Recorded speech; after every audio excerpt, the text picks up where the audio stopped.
Namo tassa bhagavato arahato samma sambuddhassa. Namo tassa bhagavato arahato samma sambuddhassa.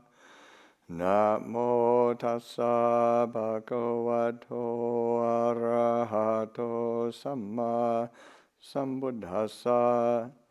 Buddhang dhammang sanghang namasami.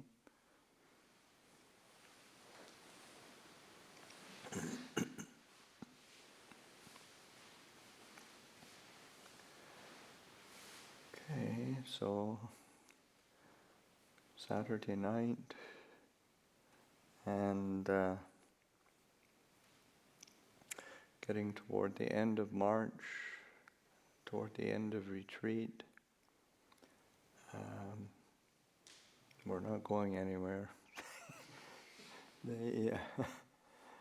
That's that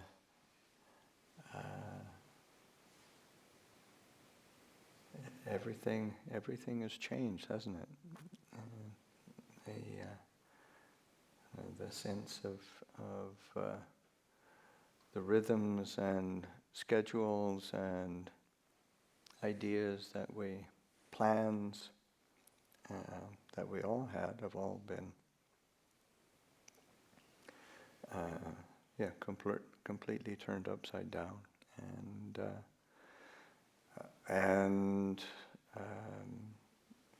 there's a tremendous amount of dukkha, suffering, illness, and fear of illness, and to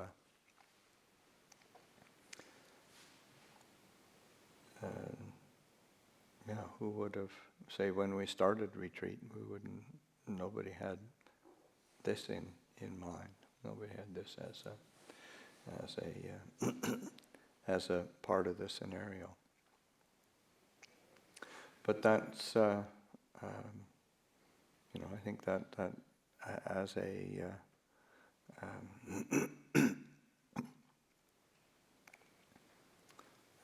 practitioner, as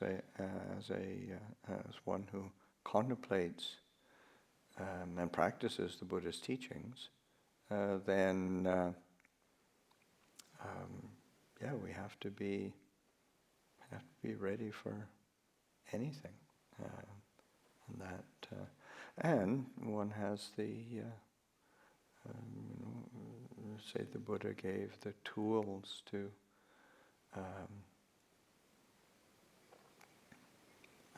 work with the human condition over 2,500 years ago. So we're very fortunate that we do have the tools, and we do have the means to have a perspective and to not be shaken. That's there's a discourse where the Buddha speaks of the there's a few different things. He says, say one's virtue is only to be known by living with somebody, and not for a short time, for a long time. You have to be really and one needs to investigate closely, or to pay attentive, and close attention, and one's say purity is only to be known through dealing with somebody over a long period of time, not a short period of time. One needs to be attentive, and say one's wisdom is to be known through discussion, and again, it's sort of not in a short period of time, a long period of time, and just to.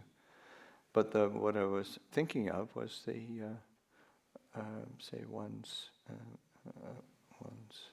steadfastness, one's stability is to be known through adversity, and in times of adversity, and not just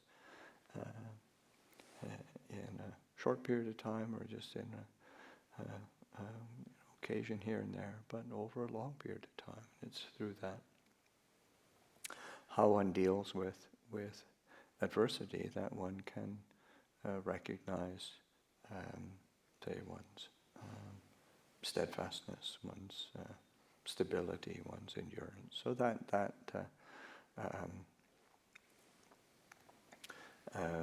say for ourselves personally, and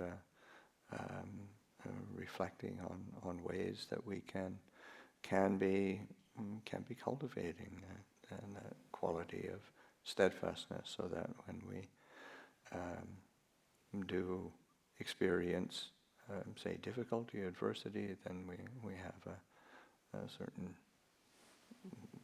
stability, clarity, firmness that is easily adaptable to circumstance. I mean, this is quite it's probably like a once in a century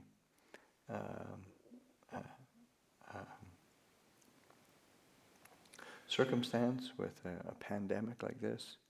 But who knows?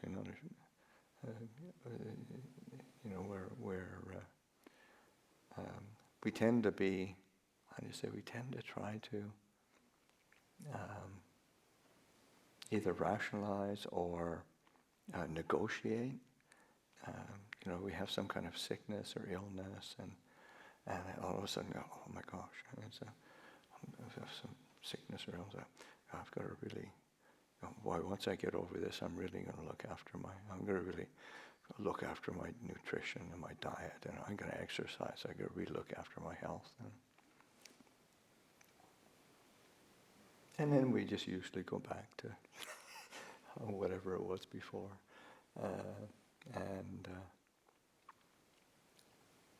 Or it's like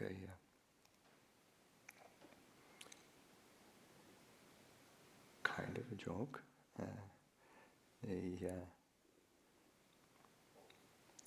Somebody going into, we use San Francisco's parking is always difficult in San Francisco. Going in, he's got a really important meeting, and having to be on time is just really critical to get there. Of course, they're running a bit late, and then trying to find a parking spot, and sort of driving around. I said, please, may I find a parking spot? And just sort of like that. If I really need to get to this meeting, it's just really critical. Sort of, make these aditana, so just by the power of the triple gem and the blessings of all the protective deities, and may I find a parking spot, and all of a sudden it's a parking spot opens up, and you pull right in, sort of look up, and say, never mind, I found one.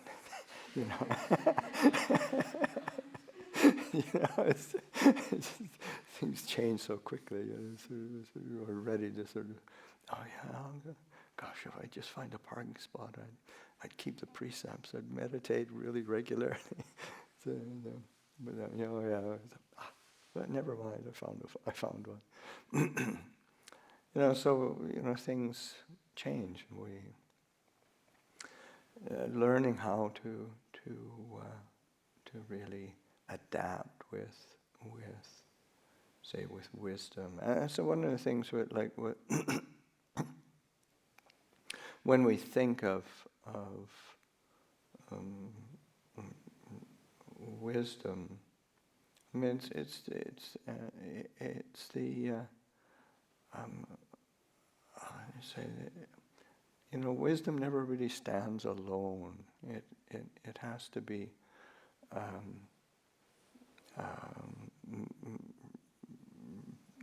built on on a web or a foundation, a fabric of really skillful qualities. And last week I spoke about loving kindness, and it's certainly that aspect of loving kindness, or say of patience, of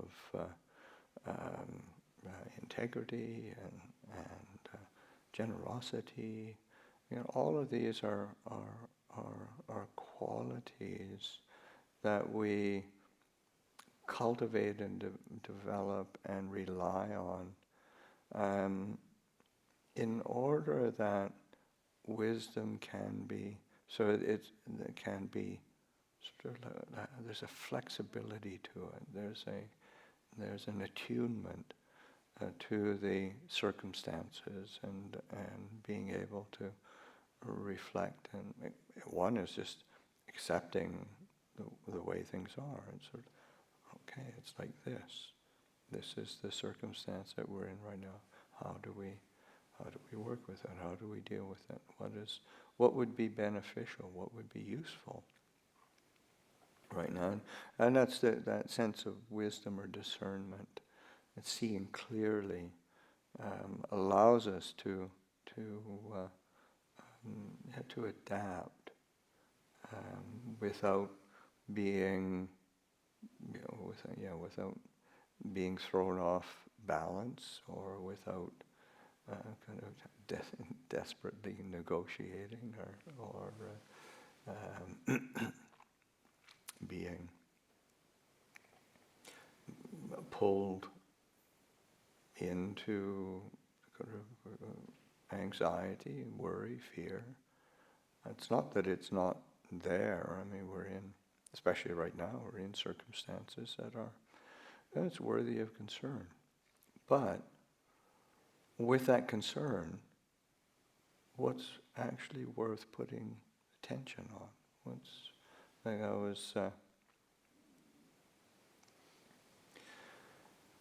I don't look at the news very much, and but one of the things that it seems to be coming up is that there's a lot of of course I guess it depends on what one pays attention. You can look at how it's all falling apart and going to hell in a handbasket, but it's also, there's all the different kindnesses that are being manifested, the different ways that generosity is being displayed. And certainly we're the recipients of that here. And certainly in the world, I took a quick look at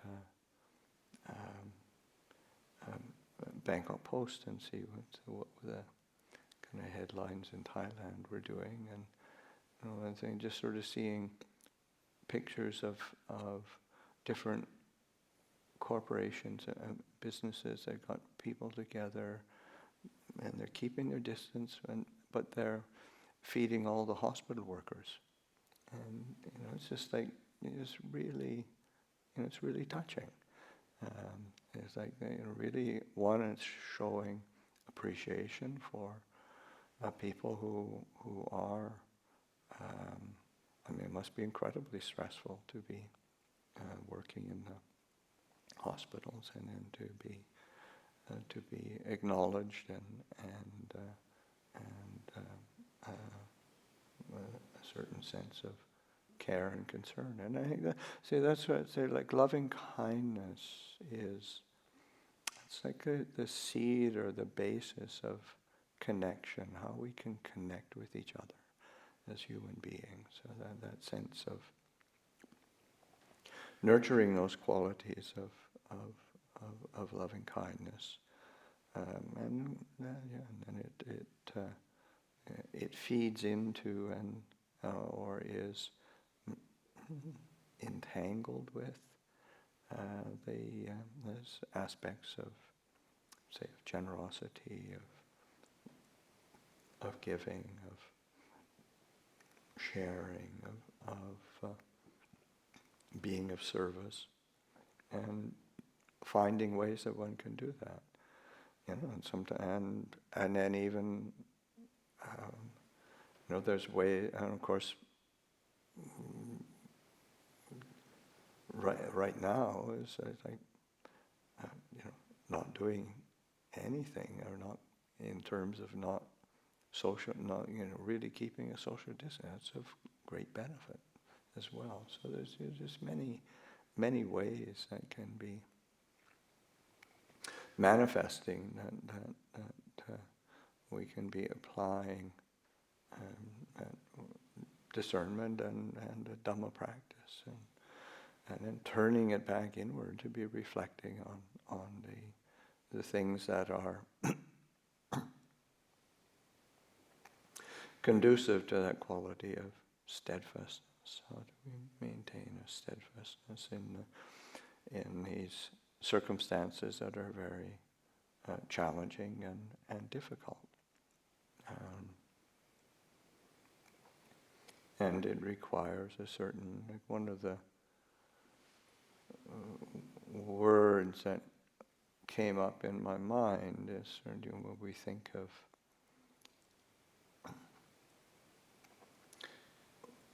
what, say, loving kindness, generosity,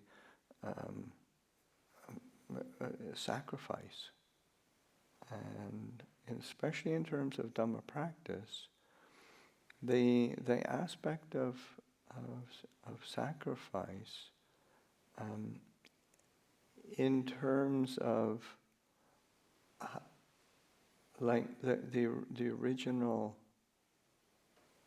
say, the root of the word of sacrifice. I mean, we think of it now in terms of having to give up something or but sacrificing, say, from the Latin, is more like to make sacred, and so that sense of giving and sharing and helping and or foregoing something is also, there's a certain making it into something sacred, and just making it holy, making it special in some way, because one is stepping back from selfishness. And of course, this is in terms of on a personal level, and in terms of a societal level, any way in which we can step back from the selfishness that tends to be such a part of ordinary life, in the sense of a not well considered life. And it's always unsatisfactory. It's as long as there is that quality of selfishness, self-concern, aggrandizement, obsession, how to get what's for me and not think of the whole. That is incredibly mundane, not at all sacred. So that being able to recognize and turning it so that we can be making sacrifices, but then how does it create benefit? How does it bring well-being? to myself and to others. And of course, that's the classic definition of metta, loving kindness, is that concern for well-being and being willing to bring benefit and well-being to oneself and to others. So that just reflecting on things in a different way, and you're reflecting on the ways in which we can be taking these circumstances and how can they be a support for Dhamma practice, and that what is it that can draw out the qualities of that are virtues aligned with Dhamma. So that something like generosity, giving, sharing, renunciation. These are things that can bring the mind to a place of brightness. And then in the end, it's also, what is it that is so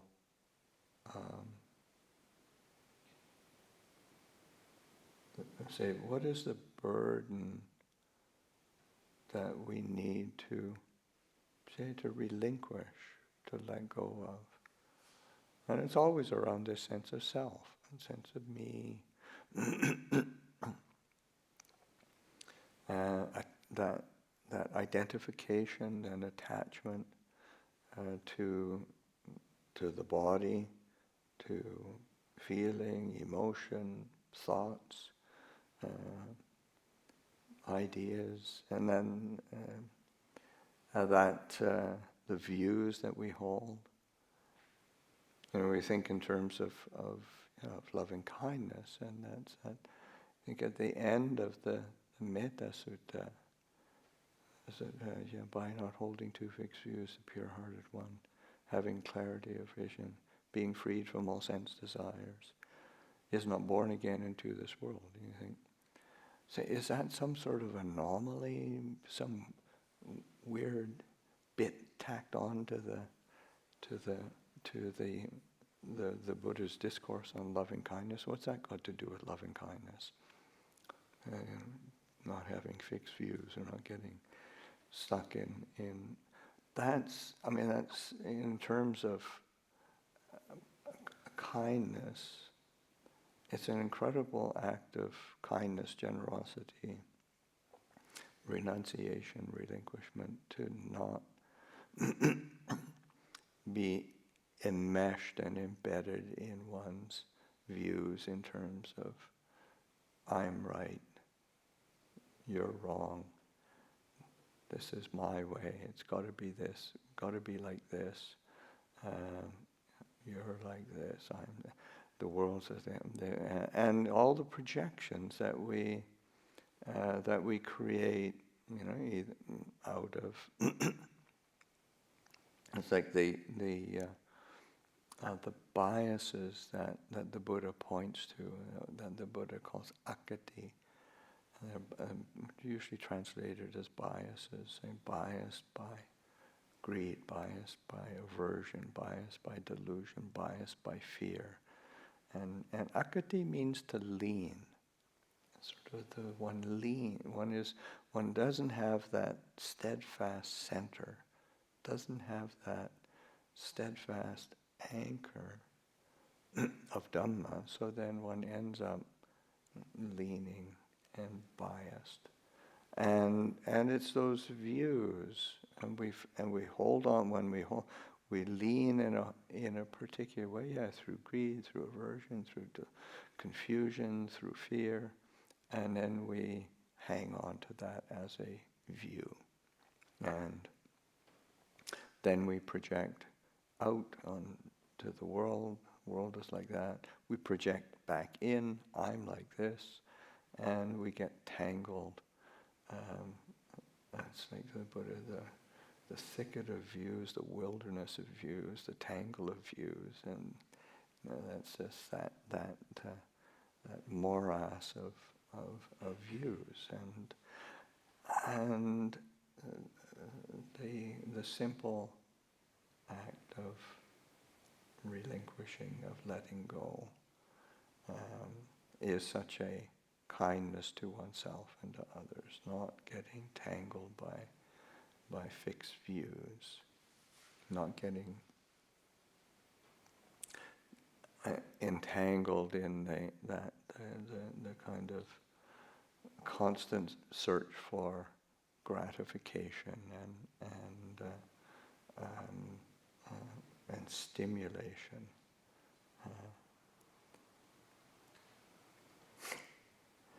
Like, how many rolls of toilet paper do you need to be secure and happy?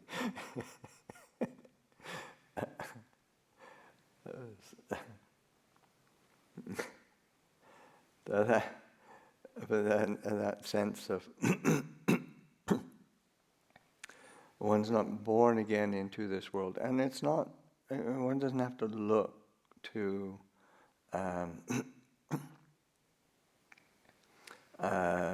sort of say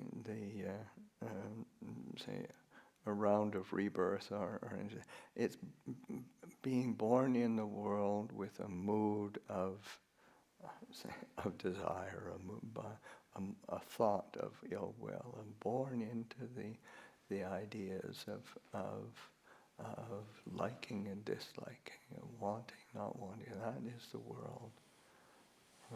The Buddha's asked one time, the world, what is the world? And the Buddha said very beautifully, said that whereby one conceives of the world or perceives of the world, that is the world. So that perception, perceiving, acknowledging, recognizing, and getting pulled into it, conceiving, projecting, thinking, worrying, wanting it to be a certain way, not wanting it to be that way. All of that is a conceiving, it's painful and it's a burden, and that sense of sacrifice. We can make it sacred by not buying into it, and it's not getting entangled. So that's a way of giving, as well as whatever it can do to be a benefit to others. I mean, we live as human beings. We don't really deal well with being completely isolated and on our own. It's just that's the way we're hardwired. It's the way it works, and there's always a spectrum of things. But even I think we're probably on the further end of the spectrum of introverts who are happy to be left alone by other people. But still, as human beings, we need that human contact. And it's how we live to one, just with happiness, but also just basic survival.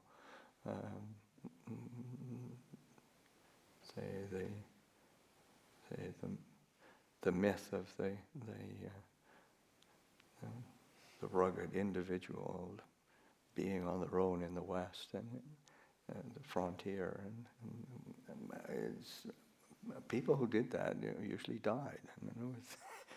just as it was, just as human beings, we have to rely on each other, and particularly in these times. And well, one is, learning how to social distance and learning how to be content within oneself, getting some clarity and reflect, but then also reflecting on the ways in which we can be supportive of the whole, supportive of the society, what we can share, what we can give that would be a benefit, and that goes for right now. It goes as things change, and who knows how it's going to change, when it's going to change, what shape or form it's going to take. And we don't have to figure it out. It's that ability of that trust in wisdom to rely on the inner qualities that allow a sense of steadfastness and being present with whatever circumstances arise, and that's the reality of of the this quality of steadfastness. When the Buddha is speaking about knowing a person's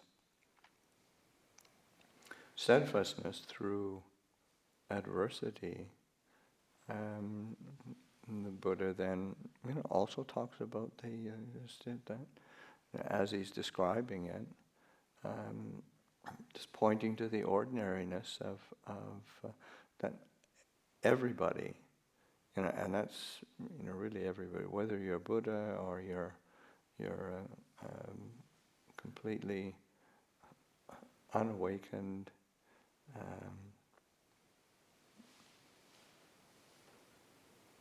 person just trying to get by. The 8 worldly dhammas: praise and blame, gain and loss, status and disrepute, pleasure and pain. Those are things that affect everybody, and that's. You think, if anybody was going to escape blame or criticism, you think it'd be a fully awakened Buddha. Even the Buddha was criticized, and even the Buddha had to spend a rains retreat in an area that was going through a famine. And they really didn't have enough. Sangha didn't have enough food, and they were having to eat grain that was just usually fed to horses, and the Buddha was heard the sound of the pounding of the, because you couldn't just cook it, or it had to be pounded, and hearing that pounding of it, he said, "This is great. This is the sound of the difficulties that will be remembered in the future, so that whatever difficulty we experience, and to be." What can we learn from? What quality can we be cultivating? It will be a benefit to ourselves and to others. So that we have this steadfastness internally that's grounded in clarity, wisdom. So offer that reflection.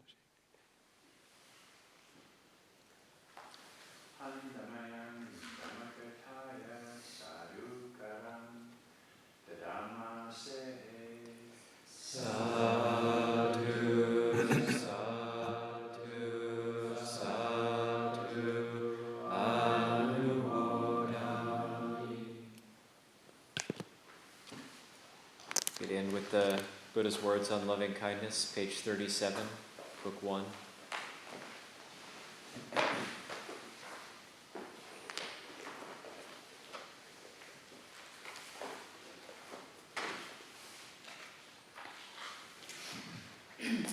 This is what should be done by one who is skilled in goodness and who knows the path of peace.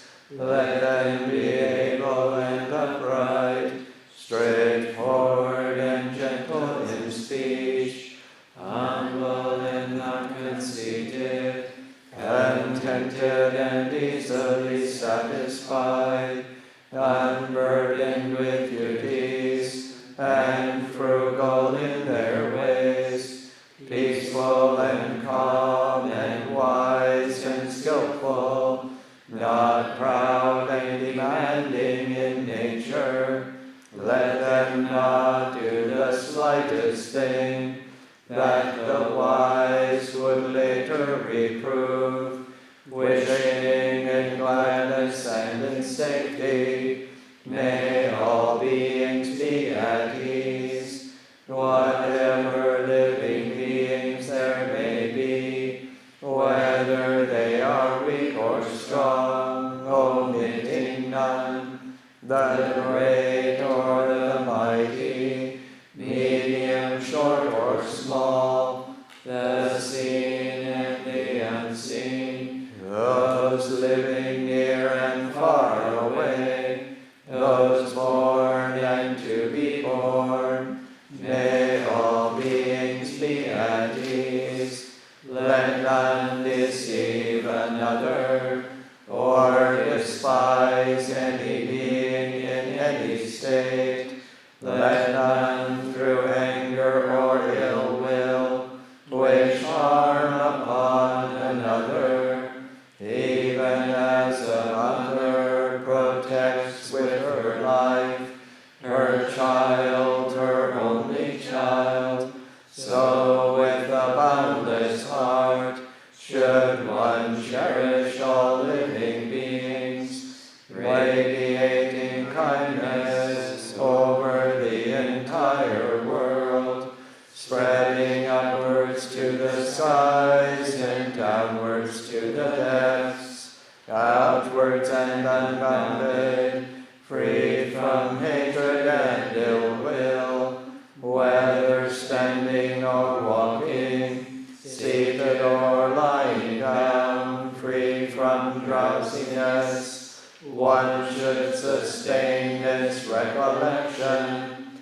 This is said to be the sublime abiding, by not holding to fixed views, the pure-hearted one, having clarity of vision, being freed from all sense desires, is not born